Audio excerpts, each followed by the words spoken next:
Good evening. What's up, Hyraxes?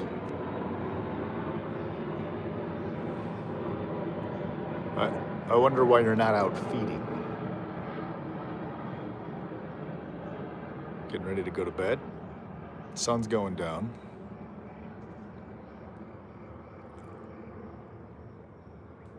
Wish I had some tasty leaves for you, but I come empty-handed.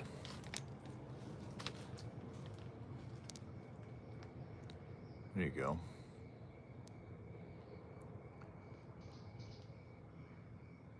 You're a big one. Let's see if these guys will remain calm or not. Hi.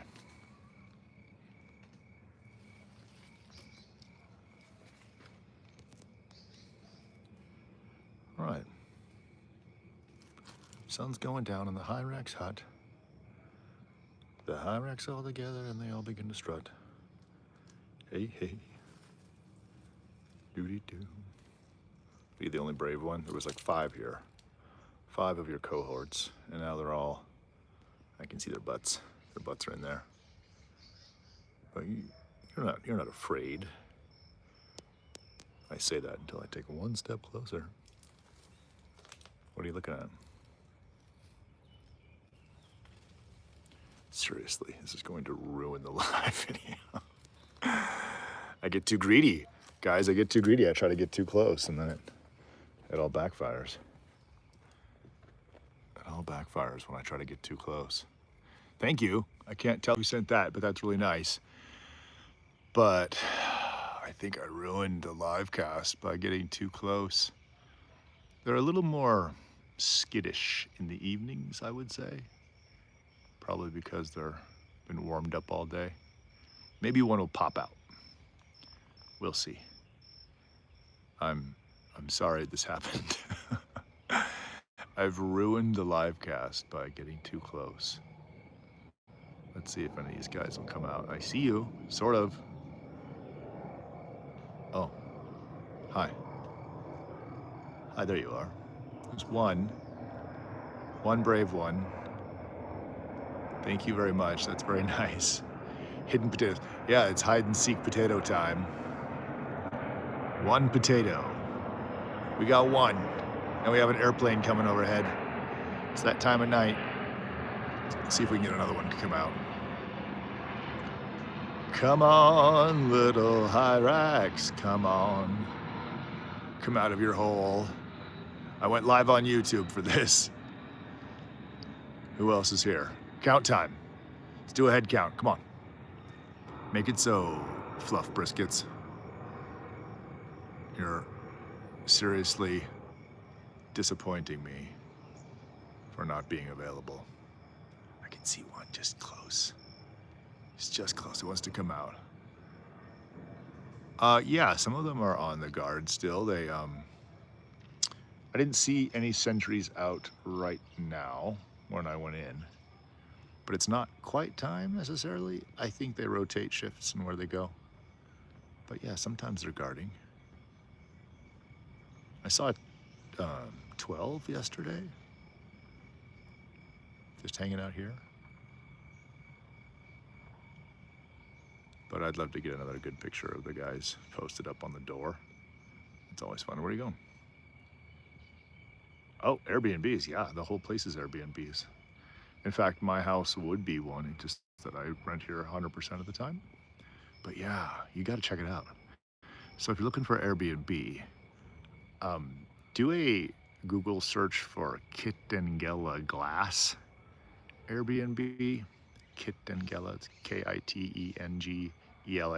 It's astounding. One of the houses, the whole bottom floor is just broken mirror. Like the kitchen, even the refrigerator's covered in broken mirrors. The bathroom is 100% broken mirror, so it's like this cool mosaic of reflective glass and a little bit of colored glass to throw some really cool designs all over. There's a pool house. There's a house that has like, you might call it stained glass, but it's not. It's Daldever glass. It's like this, except it's like the whole upstairs is that. So when you wake up in the morning, it's like a cathedral. Like mine's mostly concrete, but there's another one that has just all, there's some stained glass right there on the right side. But yeah, there's great Airbnbs, and so like they will be on your roof if you get an Airbnb here.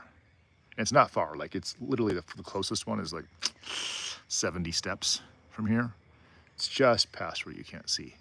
Like it looks like I'm secluded, but I am. But if I just walk through the forest for a few feet, there's more houses, and they're all Airbnbs. This is a great place. Yeah, there's also a massively cool hanging bridge that goes across the gorge. There's a really cool pool like no other. If you go to my Instagram page, I made a video of the pool like 10 minutes ago. But the scary bridge is super cool. Then you can watch glass blowers do their thing. There's a cool cafe further down the path, much further down the path. So yeah, this is a destination location. It has been for like 30 years. People have been coming here. That was the joy of moving here, is always meeting people from all over the world. Another airplane, here it comes. Delivering our next shipment cargo of Hyraxes. Right, guys. Well, I think they're totally not cool anymore. That means they've probably shifted, I hope, to all start to face north.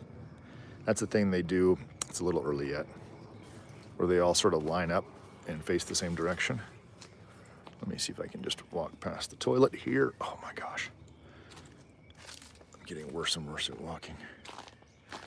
Let's see if anybody's here. See if anybody's posted up.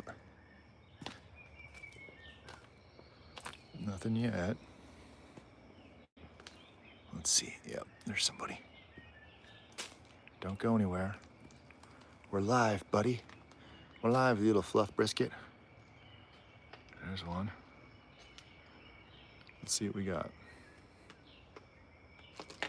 Yeah. One. Where's your buddies? Everybody still out? I feel like there might be some guys still out eating. This is a good time to eat. The last little snack before they go into their weird Zen state. Fun fact about Hyraxes. Apparently, they have recorded the lowest amount of REM sleep of nearly any mammal and many fish. They just don't have that stage of sleep. They also really don't tend to close their eyes. Not around here. Very rarely. Is there a flash option? No, apparently not. I'm intensely close. Sleep is for the weak, right? I mean, these guys don't need sleep. They just feed off of the fears of others, and that's what keeps them energized.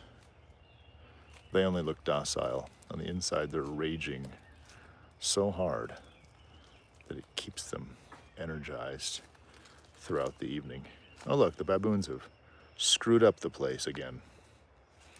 You know, the baboons removed their entire rear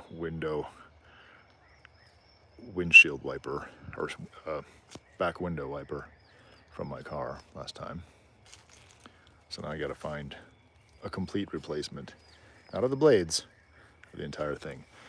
All right, gosh darn it. So when you're live, you can't use the frickin' flash? That's dumb. I got all these Hyraxes and we can't see them. I just heard the pitter patter of little feet. I'm sorry guys, I started this when there was still sunlight. Sun goes down really fast at the equator. It just takes no time. There's a bee next to me. Thought this issue was over. Thank you for dropping my antenna. Baboons again. Man, there's nothing to be seen. Anybody back there? Sorry. I think this live is kaput. I was really stoked to show the nighttime stuff, but I could get a flashlight. If you want to hang on. I probably have a torch, as they call them here. Ay, ay, ay. Come on, guys, come out. Come out, wherever you are. Nah, maybe let's go live in the morning. This will be too much of a hunt Won't be cool enough. Pretty cool view though, huh? Yeah, it's still sunny over there. Here, darkness. We got hyenas coming through. Neighbors had giant lion paw prints in front of their house this morning.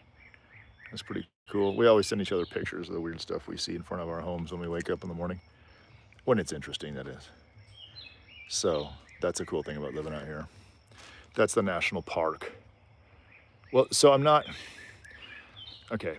far from civilization. I'm just in this is the only national park in the world that butts up directly to an urban center. So on the horizon is actually a highway, and there's some giant hotels right there. Those are 4 kilometers, so you're looking at like almost 3 miles. So the park is like 3 miles this way and like 7 or 8 miles this way. So all along the edge is civilization. The difference is that side is like skyscrapers and stuff. Basically right over this hill you can't see, it's all skyscrapers. Not huge ones, but like tall buildings. It's Nairobi. They don't really have legit skyscrapers. But the point is, that's all fenced, so the lions cannot get into the city. And it's fenced from like there all the way over, way down there. But then on this side, no one ever paid for a fence. So over here, there's like, I have like a little village that I'm in, but you can go like 1 mile, and like I bought some milk and sugar and eggs a mile from here in a little township. But it doesn't have like paved roads. So it's kind of hard to get here. But yeah, civilization is not far. It's just that we have the edge. We're not in the national park, but they planted a bunch of trees along here, and there's a road probably like 100 yards behind me. Still a dirt road, but it can take you to resorts and cool places and stuff. So yeah, dangerous animals for sure come around. I've had lions here several times, definitely woken up with lion footprints like right here. Leopards is a thing. Civet cats, and then I asked a lady to do my laundry when I got here. She was like, yo, can I do your laundry? I'm like, yeah, just take this, here's some soap. And then I didn't get my laundry back for like days, and I found her on the property a couple days later, and she was like, look, I just don't like walking to your house. I'm like, it's like 70 yards or 50 yards from where you're at. She goes, I know, but I saw a hyena last time, and I just don't want to walk down there. I'm like, there's 2 ways to my house. Like, you can take like a different footpath. But she was so scared. I have a lot of neighbors that won't come to my house at night, and we're talking like 50 yards. But that's the kind of, the wild animals freak people out.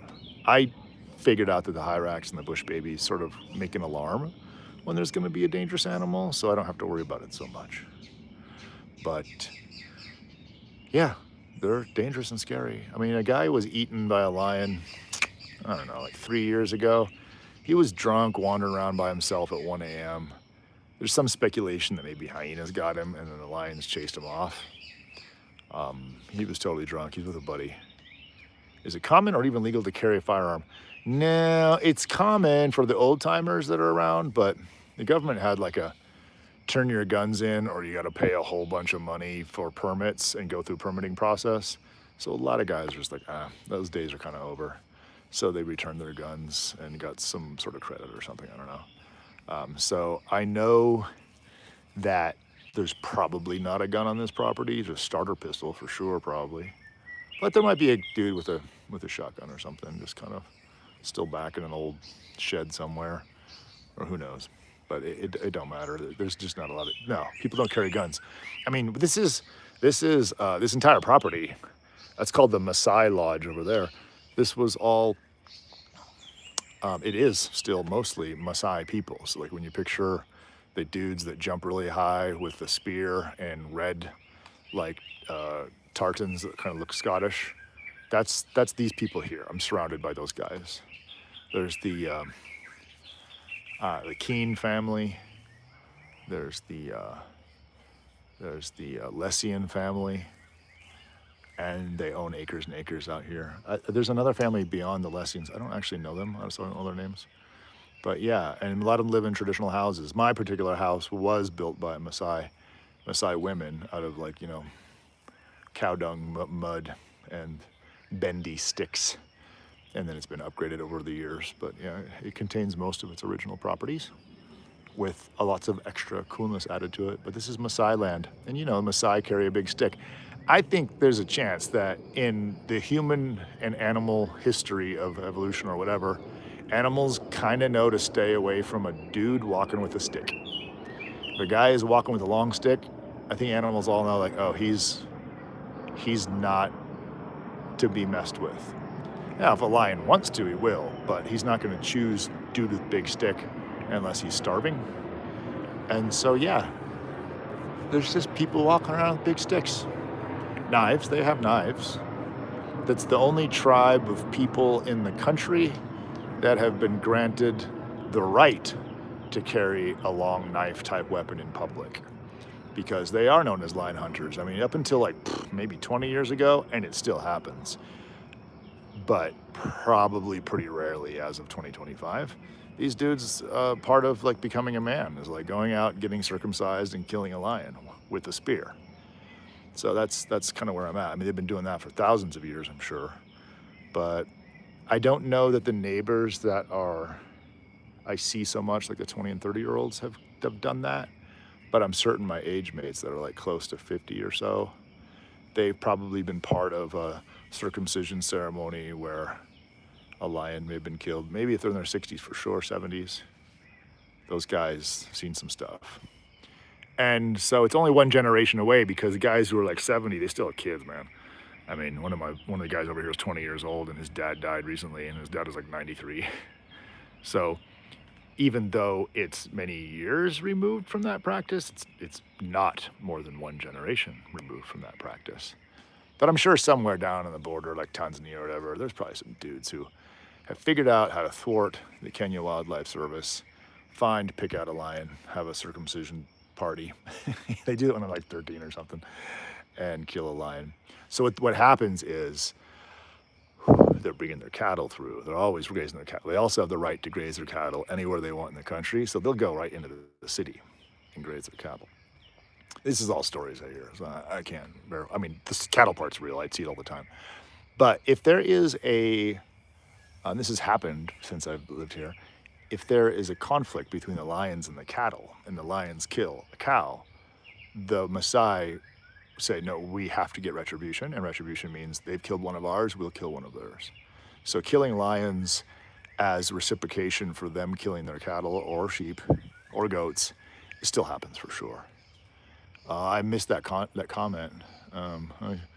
For a while, the most interesting part about it is, apart from Wawa's living roof, is the actual, it doesn't show the whole thing. I can't see it all. Anyway, I hope it's a compliment on what I'm doing right now.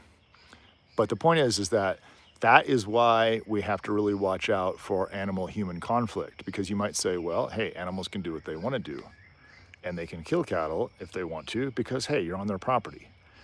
And that's what lions do. So, you know, that's it. But it's not it, because you have to figure these human beings have been here for also millennia, living on this property and coexisting with the lions. And for at least probably a century or more centuries, they've been raising animals. And they believe that they are connected in such a way where retribution is allowed.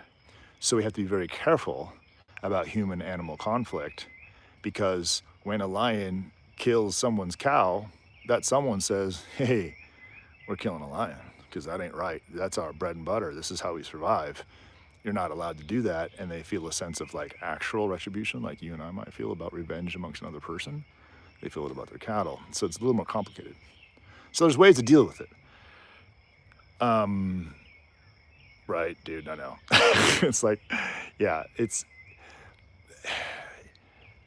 we don't all move at the same pace, you know. But yeah, there's robots delivering food, but yeah, it's way more complicated than people try to make it out to be, I suppose. There's nuance here. So one of the things that guys will do is they'll set up charities where they will set up randomly blinking. If someone pays this charity, there's an old dude lives down here, really old, and he goes and he meets all the ranchers and farmers, Maasai and other cultures as well, and says, I've got some funding.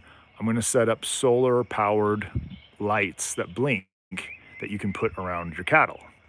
That way, they're motion activated, etc., it'll scare away the lions. And so the more the lions are scared away by something that's not a gun, the more we have an opportunity to save lions' lives, because there'll be less retribution, because less cattle will be done. But CB radio, no, dude, we all have smartphones.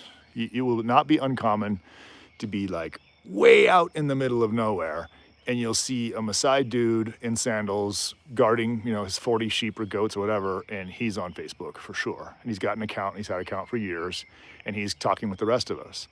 That's why it kind of blows my mind when I see some of the stuff that Americans write, because it's like, everyone is watching this, everyone has access, and odds are that they have better signal than you do wherever you are. Because there was no there was a little bit of landlines, but they didn't have to upgrade all their tech. They just jumped right in to having smartphones, mobile phones first, then smartphones. And so the infrastructure that was built up around telecommunications was not really with lines. It was really done with satellites and stuff. We now have the Starlink here for the last almost 2 years. So anyone can have Wi-Fi.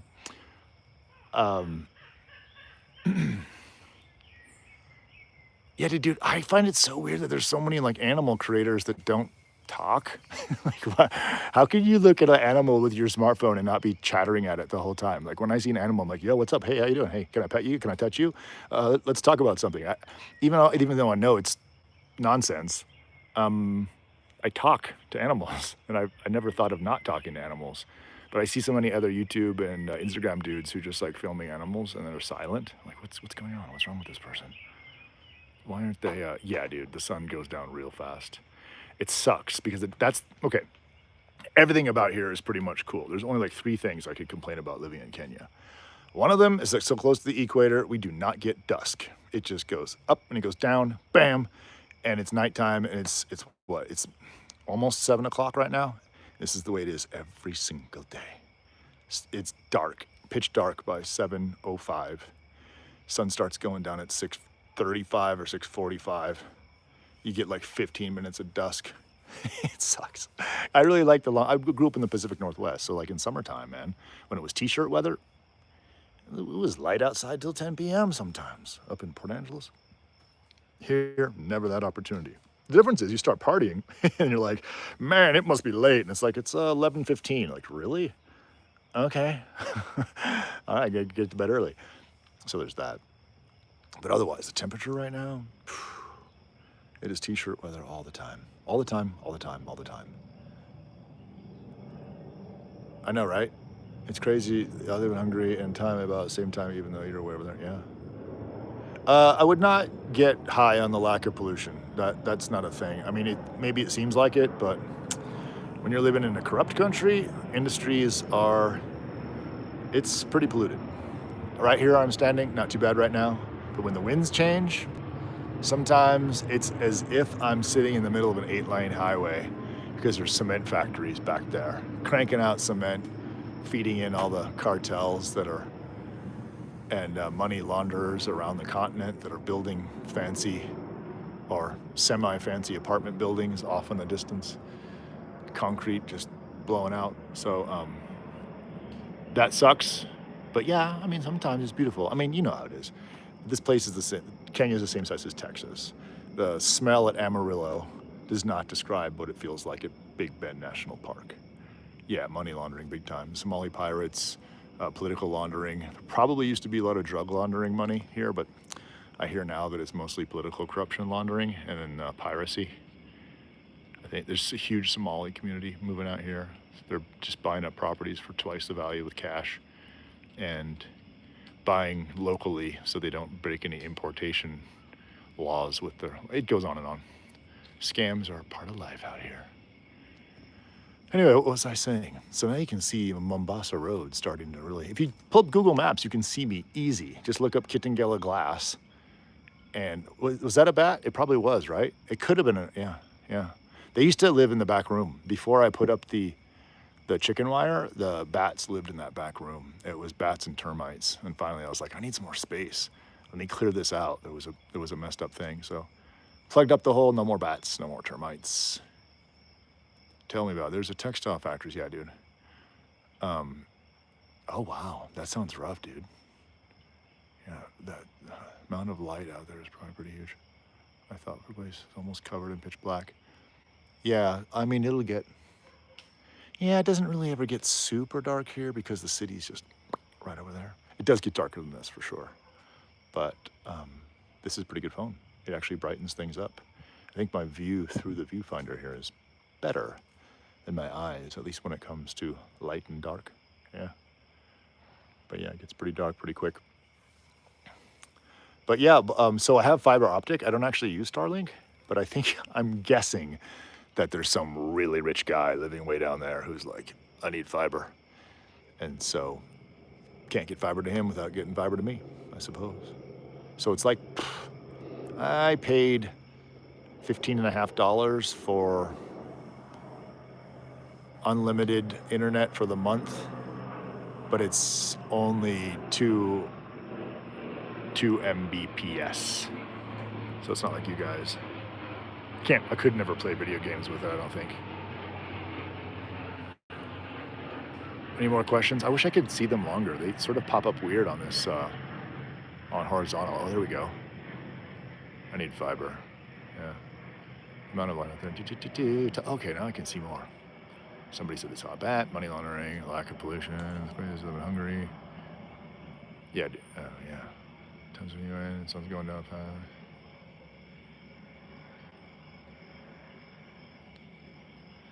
Yeah, you know, the thing about living in the West, I mean, growing up in the United States, I traveled all the time. And when I say all the time, I mean all the time. Since I was 19, I went to 140 cities a year from age 19 to like 23. So the mention of Starlink is what? Yeah, Starlink is pretty good, right? Yeah, guys out here do not have the same concerns as Americans. Yeah, there's ways to donate. So what I actually do is I run a charity. It's called Project Hand Up. We do behavior change communication using puppets. I'm a huge fan of puppets and puppetry. And so I started using my art form to teach health, disease prevention, and child safety stuff.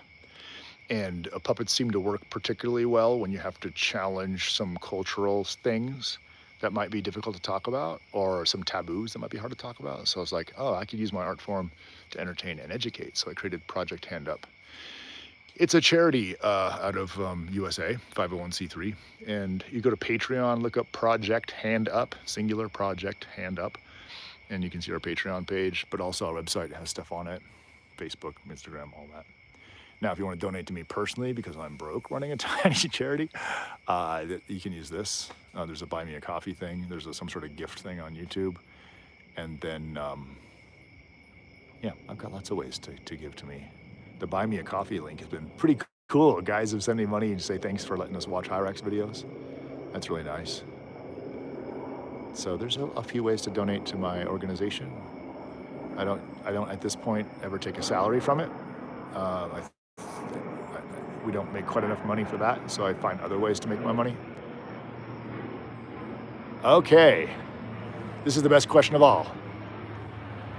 Well, sure, man. Okay, so there's the Mohawk thing and there's the taboos. Yeah, I mean, you don't generally want to talk to kids about AIDS. You know, there's not a lot of places in America where it's like, hey, let's talk to 8-year-olds about HIV and AIDS. That might be tricky, right? Probably don't need to as much in the USA. But here, there's children living all amongst other children that are born with HIV. And so there's quite a stigma, needs to be talked about. A lot of untrue things about how you get it or how you stop it, also super dangerous. So that becomes another reason to parse the taboo here. There's plenty of education in America about the same topic, both taboo, but not as probably vital to teach about than here. So that's what we do. Yeah, puppets are pretty cool because they're lifelike. So it's like they have like emotions. You can sense it, right? But they're also not alive, and so it's like a proxy. It's not a lecture from someone who's from a political group or a particular tribal group, or anything political, religious, or whatever. I mean, they sort of stand alone that way. So, oh, you're a Peace Corps guy. That's cool. Yeah, do it. Go Peace Corps. Do that. Go teach English. It'll be great. Have a great, wonderful time and pursue it all you can. The guy who I came here to live on his property, he was the one who actually petitioned John F. Kennedy to allow African Americans into the Peace Corps so they also could come visit other places. And so he was successful in that. He actually wrote a presentation for John F. Kennedy, and Kennedy allowed the African Americans in. And he was a bit of my mentor. He also used puppetry to do behavior change communication. The Mohawk thing, dude. I'm gonna release the video. I have to because I don't understand why no one's talking about it. I feel like all the other guys who are into Hyraxes would talk about the singular coolest thing, and that is Hyraxes have a hole in the middle of their back. Like literally a hole that secretes stuff. And it's kind of hard to get a video of it because you have to shoot from directly above to see it. So from the side, it looks like, oh, it's like a dog with his hair standing up on his neck. Yes, that is like that, except dogs don't have like a scent gland right on the back of their spine. Hyraxes do. So I've got some footage. I recently got a really cool one of a tree Hyrax making some crazy sounds that I haven't published yet because it's not mine, it's my neighbor's. So I have to get permission from him to show it to you guys. But yep, there's a whole dorsal gland in the middle of the back. It opens up for love and for hate.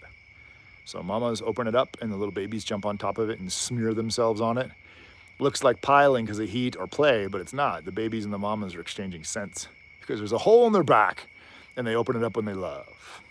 But when they're fighting over food between sisters, or they're fighting off something else, or they're really, really upset and going, awawa, awawa, it also opens up out of fear. So the awawa one is kind of unfortunate because his back hairs are all up and he's screaming. He's really, really, really freaked out.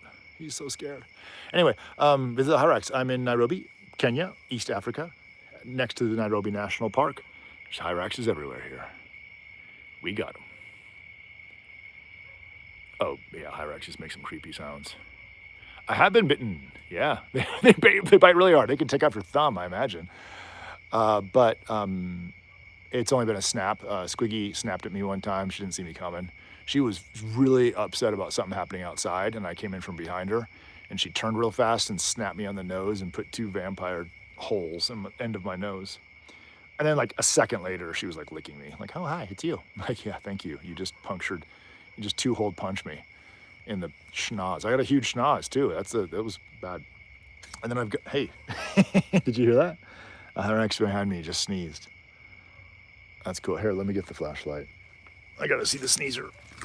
The house is still getting some repairs done, so it's not very nice. Don't look at my house. Where's the flashlight? Where's the flashlight? Oh no, I don't see it. Okay, but I can use the headlamp. Hold on. Let's check out that sneezing Hyrax together. Oh, there we go, and there we go. Let's do that.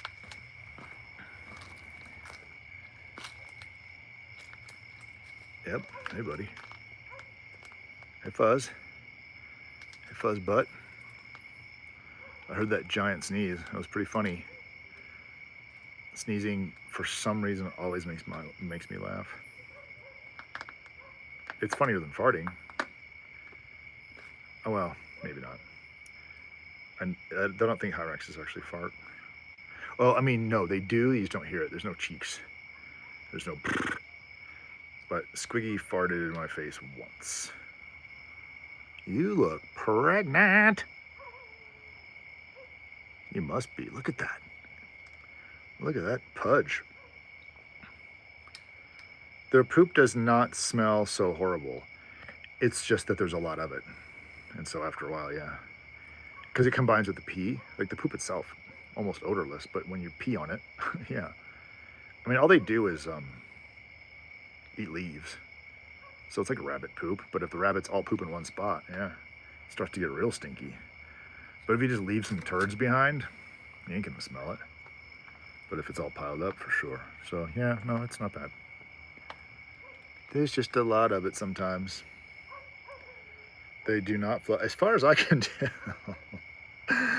Yeah, my neighbors out there have definitely potty trained their Hyraxes to use the toilet, but they don't flush. But yeah, they are easily trained to use an actual toilet. I don't do that because mine are wild, and I have no desire to teach these guys. I don't have time for that. All right, where'd you go? Where's the rest of you fuzz butts?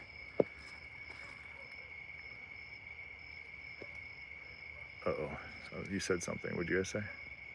How do you see the comments? Gosh darn it, I'm such an amateur. What button do I push? There we go. She's been watching you Google Live thinking, why is a big-nosed dude talking to himself, right? Thank you. That's how you feel. That's not how she feels, that's how you feel. Teach them how to use the water hose, right? Yeah. I'm not gonna teach them anything. That was the downside, I think, to having Squiggy for so long, is that when I got her, I was like, this is not a pet. I'm just taking care of a wild animal. It can do whatever a wild animal does. Just don't knock over my stuff. So I didn't even try to train her to come when she's called or sit and stay. Probably could have done all that, but I just had no interest. I was like, you seem smart, just do your thing. And since she immediately started pooping on the trash, I was like, well, that's covered. You're not gonna mess up my house, so just do your thing. And so I never taught her.